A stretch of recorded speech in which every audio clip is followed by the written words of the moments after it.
پنجاب سے ایک پنجابی لیڈر کو بار بار قتل کرنے کی کوشش کی گئی، بار بار قاتلانہ حملے ہوئے، خدا نے اس کو محفوظ رکھا تو اس کے بعد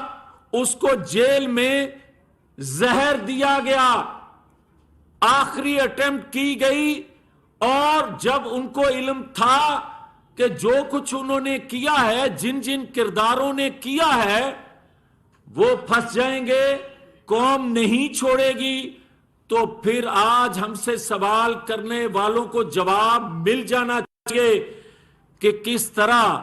نواز شریف اٹک قلعے سے باہر گئے تھے۔ جب کہا جاتا تھا کہ نواز شریف پاکستان سے نکل گئے،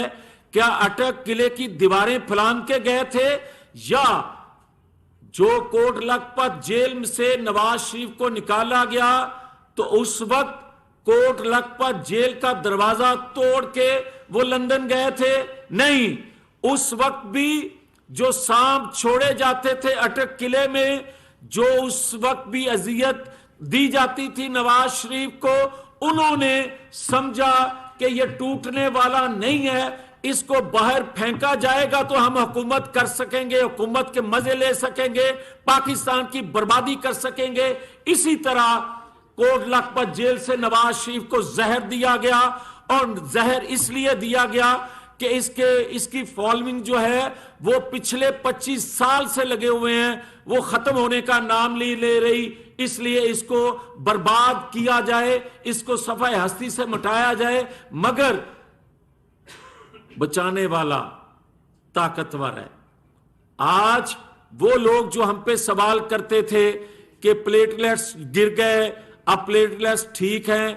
تو وہ زہر کس نے دیا تھا وہ بھی کٹہرے میں آنا چاہیے۔ تو مگر بات یہاں ختم نہیں ہو رہی۔ آپ مجھے یہ بتائیں کہ ہمارے لیڈر کو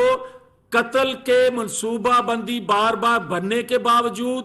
زہر دینے کے باوجود، کیا ہم نے مسلح ٹائیگر فورس بنائی؟ ہمیں کوئی جواب دے اس سوال کا بھی،